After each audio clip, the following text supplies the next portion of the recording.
Welcome back. Well, today I thought we would take a look at one of what is, in my opinion, the greatest assets of having a place like Lutz Furniture, Lutz Antiques, in your immediate area. And that is the opportunity to find fantastic, strange, weird, unusual pieces of furniture that you don't find anywhere else. Lutz has a whole bunch of normal furniture, really nice things from all kinds of different periods, 19th, 20th century mostly. Great stuff. But I am a sucker for the oddball pieces, so I thought that's what we would take a look at today. So, when we come back,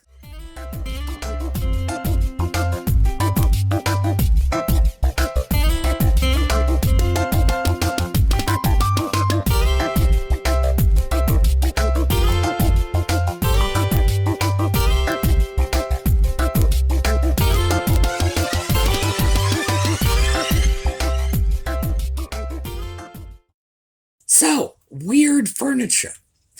I love weird furniture. My most recent furniture purchase was from Lutz Antiques, a 1930s dental cabinet. Gee, you don't see those every day now, do you? So let me just give you a quick look at it. Many of you have seen it before because I filmed the purchase, and it's going to be ongoing as a restoration project, so you're going to get to see plenty of it in the future. But here you go.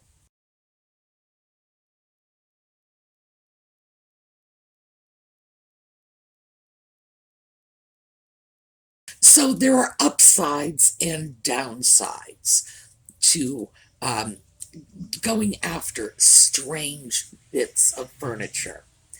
The upside is you're going to have something that no one else has ever seen. You're going to have something unusual and memorable. People are going to go into your house, they're going to walk out, and they're going to tell their friends what you had. Your house isn't going to look like everybody else's house. You can express your personality big time just with a few oddball pieces of furniture. And like I say, I love the weird. The downside is it can take months, even years, to find the right piece, to find something you want, and you want it badly enough to buy it, to restore it if necessary, to decorate your home around it. These are not easy purchases. And sometimes they're not all that easy to live with. I do not go in for that sort of thing. I like weird, but I like functional weird. I've known people that have had pieces of furniture, and I have thought, I'm not sure I want to sit on that. I'm not sure why I would want to sit on that. Let me give you an example. A friend of mine had a clawfoot bathtub, and half the tub had been cut away, and there was a large cushion in the tub. And here you are, it's porcelain over cast iron, and it's become a sofa. The problem is it's become a sofa that has a back and arms that are porcelain over cast iron, which is great in August because it's nice and cold. But imagine sitting in a piece like that in January, and this friend was in Boston. So, not all weird furniture is practical. And it doesn't have to be. If that's what your thing is, terrific. For me, it must be practical. So, we are going to start off with a few pieces. Maybe they would work for you, maybe they wouldn't, but they're worth taking a look at. And this first piece is a cabinet. As I started to film it, I described it as a china cabinet because I was really very unclear about this piece, as you will see when we go through the film. Here you go. Well, let's slide over a little so that I can show you this piece which I have to do, again, in stages. Start at the top. This is some sort of china cabinet. We've got drawers on the bottom. The lines look very Mission, but I don't think it is. Now note the hinges here. I'm going to take a look. These cabinet doors open out, and we have glass shelves and further storage in the back. In this section in the back, this is the part that opens out. Very interesting piece. No idea what it is, and I am not seeing a price on it anywhere. But, well, I'm going to be speculating about this for a while. I had originally thought it might have been a gun cabinet, but you would never put glass doors in a gun cabinet. It kind of defeats the purpose of locking up your guns. I think I'm going to do a little research and try to figure out what this piece might have originally been used for. Yeah, so this is me fumbling around trying to figure out what this cabinet is.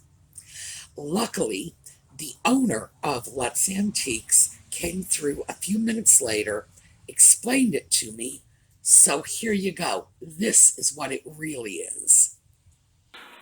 Well, the owner just stopped by and explained that this was a Harvard dental cabinet. It came from a doctor's office. And all of those shelves in the far back would have been used to hold ingredients, as these would. And our little area here would have been used for compounding medicines. Beautiful piece. Love that graining. So, I don't have to do the research. Now we know what it is. Now, I can imagine a piece like that holding an extensive collection of small porcelains or, whatever. Your rock collection, who knows? I have known a lot of people with strange and different collections. Snuff bottles, that was one. Somebody else I knew had a collection of vintage fountain pens. These were from the 20s and 30s. Cabinet like that, boy, you could fill that with fountain pens. And the truth is, you could just put ordinary kitchen stuff in it. I bet it would look equally great with pretty dishes in it. But the doors come out like one of those pantry cabinets where they come out with the shelves. So you open it out and basically you have, instead of one level of shelves, it's doubled. And that wonderful little pull-out, I'm going to call it a desk because that's what I would use it for, that pull-out tray. And it was glass, so you would be using that to compound your prescriptions. Unbelievable. It's not the sort of piece you see just anywhere. And that, I thought, was just a remarkable piece. And I love it when I don't know what they are. And no matter how hard I look, I can't quite work it out. And that was one such piece, as you saw, because keep in mind, I could have edited that right out of the filming. No, I wanted you to go in and look at it the way I looked at it, with that whole, what the heck is this? This next one, I knew what it was. So let's take a look at this piece. This is a revolving desk. Let's open it up, take a little peek in here. We have cabinets here. And look how easy that action is. We have storage here.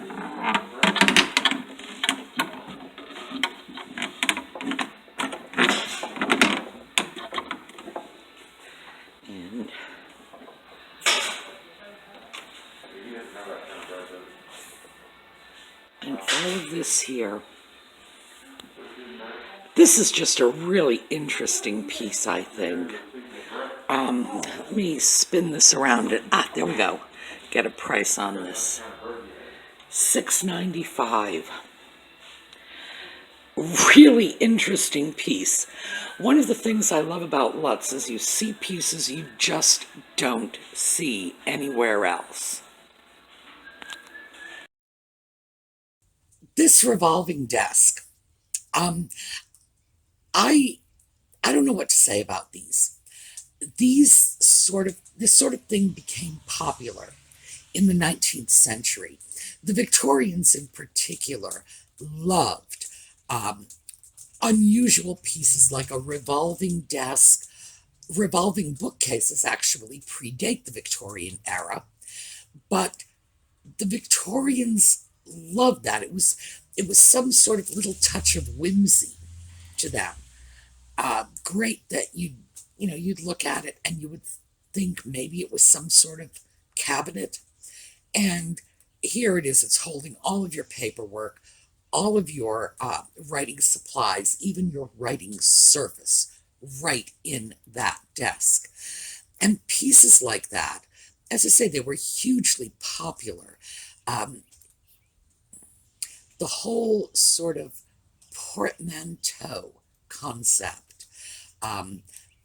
a table that would convert to a desk, a bookcase that would convert to a desk. The Victorians loved it. And they also loved cubbies, and that one had plenty of cubbies. The Victorians had an incredible amount of stuff. I mean, we think we've got stuff today. They had stuff, and so they loved cubbies and nooks and all these special little places where they could put their special little stuff.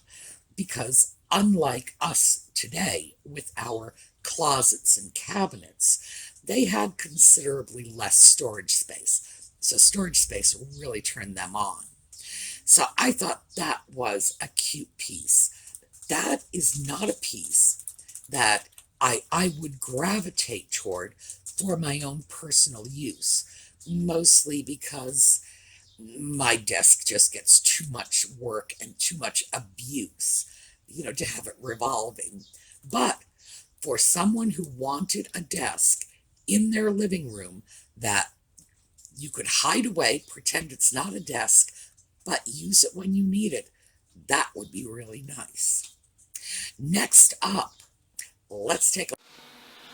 Well, this is $5.75 for this beautiful organ. Late Victorian, really, really lovely piece. We can see a lot of the Eastlake influence in that little starburst design, the heavily turned pieces. Not Eastlake though, still late Victorian, just showing how the Eastlake design sort of seeped into traditional Victorian design.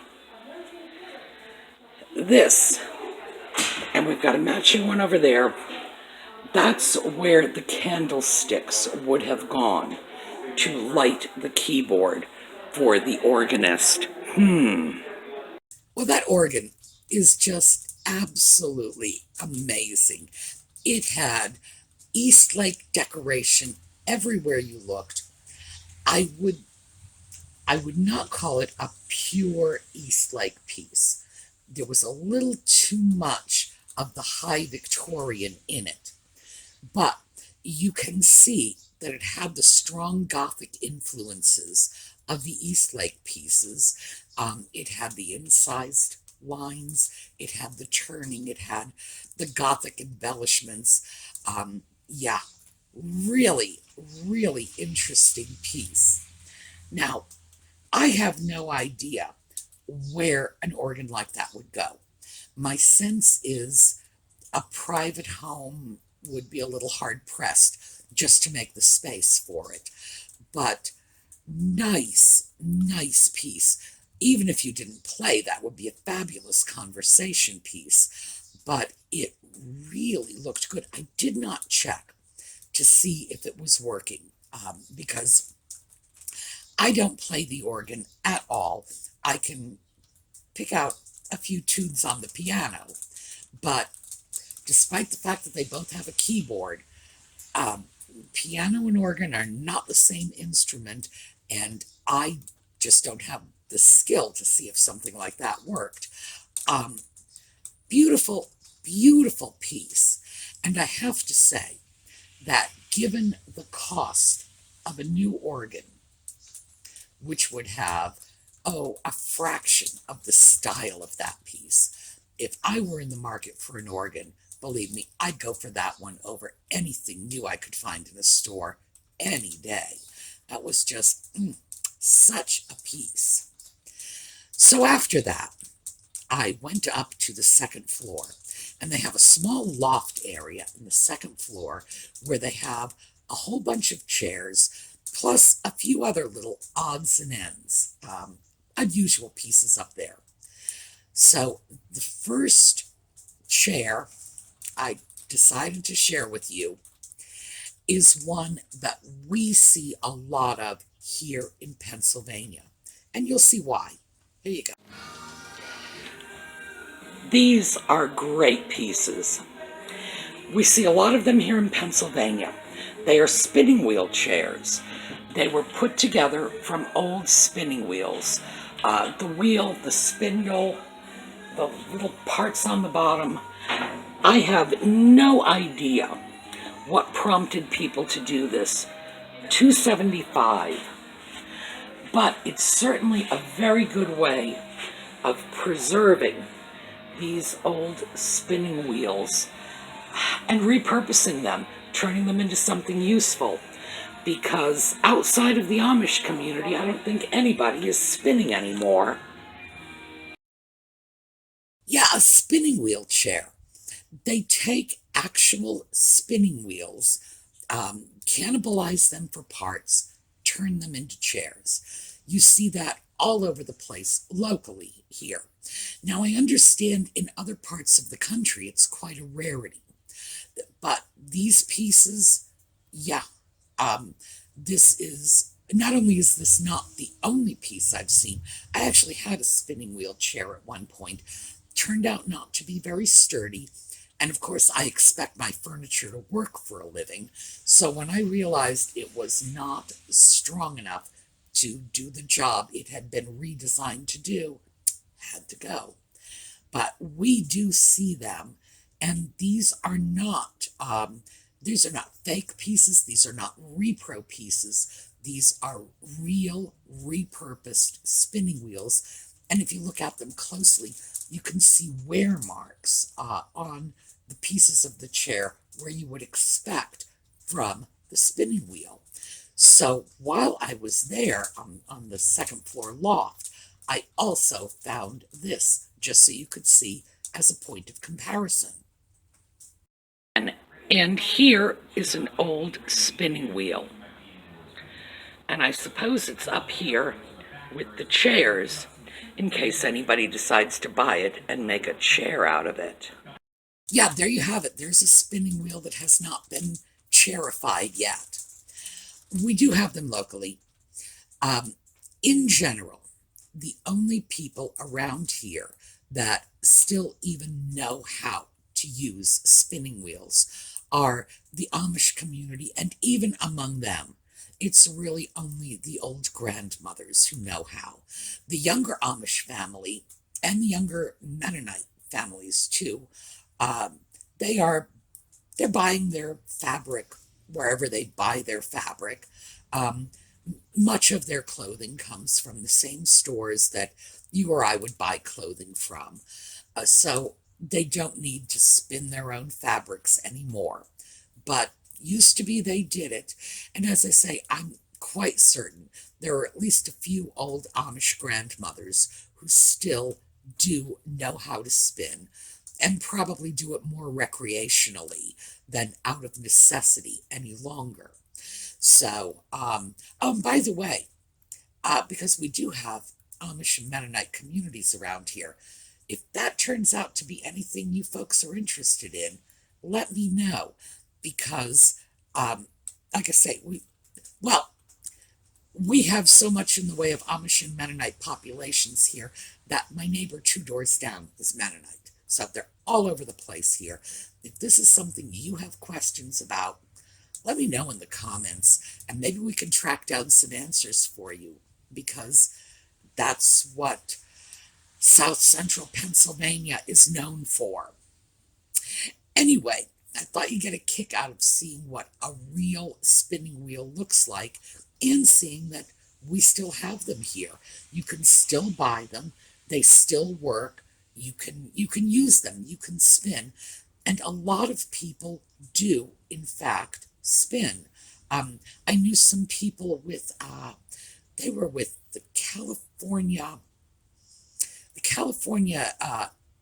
Handcrafting Society. One of the people was a rather well-known actress that I knew, and they were keeping these handicrafts alive. So bless their hearts for that. All right. Last thing I want to show you today, and this was just so gosh darn cute. Here you go.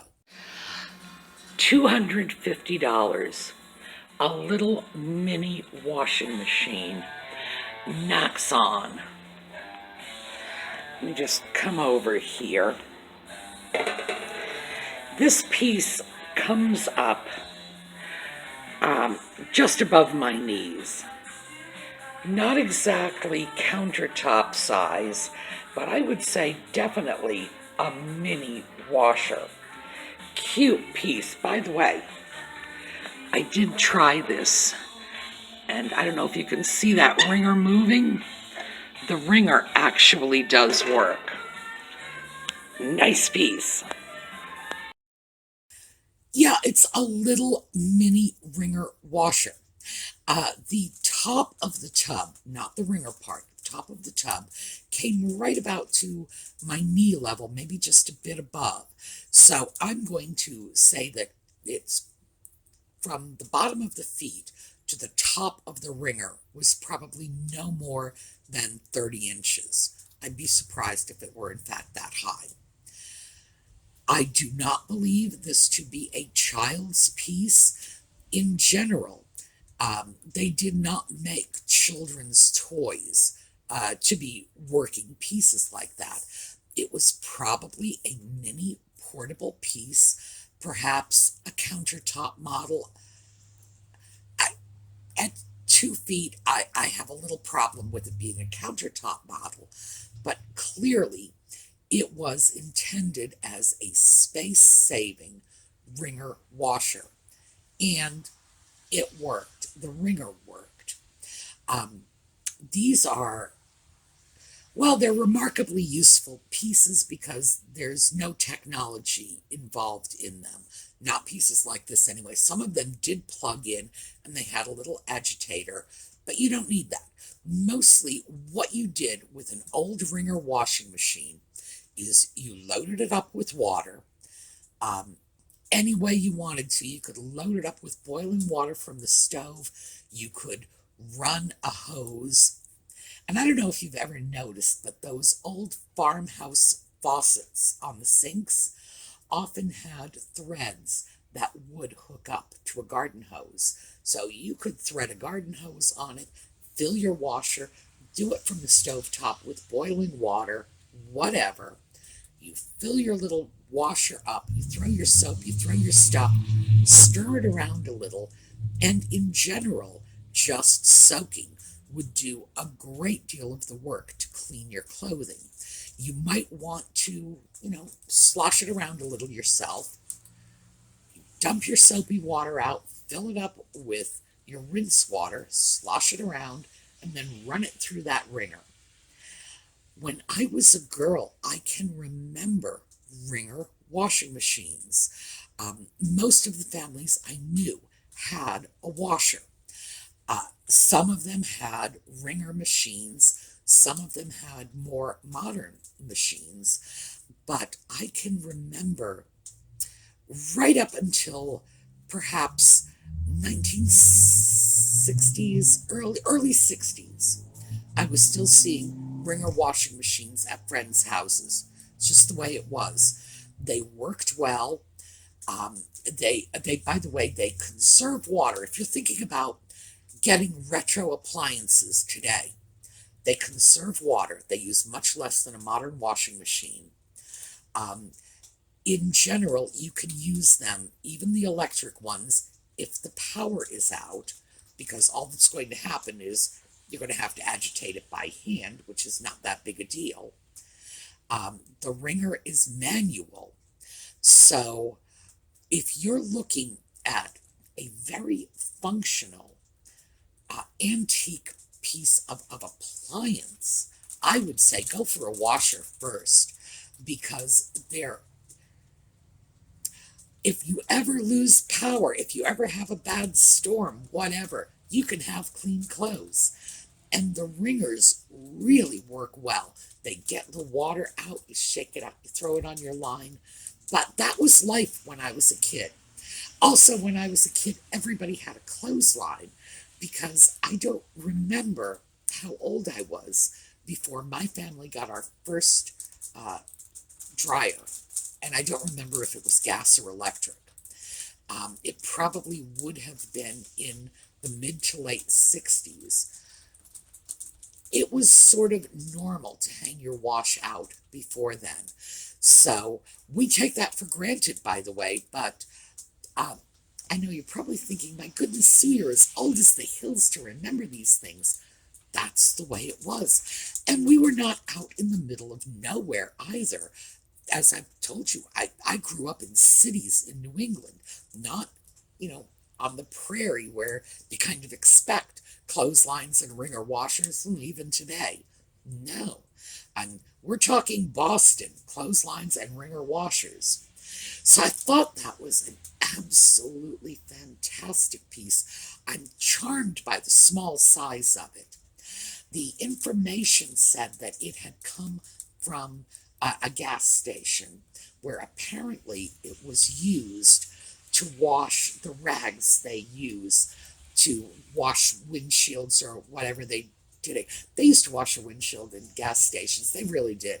So whatever washing they did at the gas station, it would go into that small machine, because they really didn't need anything more than that. It was just for rags. It's not as if they were throwing, the Afghan in there or something like that. So it would have been a special purpose machine. But I see that as just an absolutely delightful little piece. And I'm so tempted. I'm not going to, but I am so tempted. The truth is, I'm spoiled by my modern washing machine. I'm spoiled by my dryer. I do remember the last time I had a clothesline. Last time I had a clothesline was when I was in Puerto Rico. Dryers in homes in Puerto Rico is very uncommon, because a dryer generates a lot of heat, and when you're in Puerto Rico generates a lot of heat. All of my neighbors were putting their clothes out on the line. I was putting my clothes into my dryer, because that's what I did, until one of my neighbors came over and said, I want you to know the neighborhood's talking about you, that they're finding you very antisocial because you don't come out and put your clothes on the line with the rest of us. It's the last time I used my dryer. After that, everything went out on the line, because that was considered the social interaction time. And it wasn't just women doing it. Whole families would be out there putting the clothes up.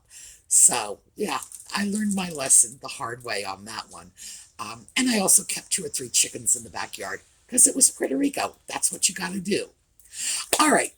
I hope you've enjoyed this tour of the weird from Lutz, and hopefully it will have sparked some ideas for you, just in terms of some strange stuff you might like to see in your own homes. Maybe there's some oddball piece in the basement or the garage that you could bring up and circulate, put to use. All right. On the way out today, I think we are going to take another look at the slideshow of our littlest subscriber. Remember, Evelyn recently had a birthday, and she's 3 now, and I get such a kick out of this little one. So let's take a look at Evelyn on the way out, and that's sure to put a smile on your face. All right, have a terrific day, and I will see you all tomorrow.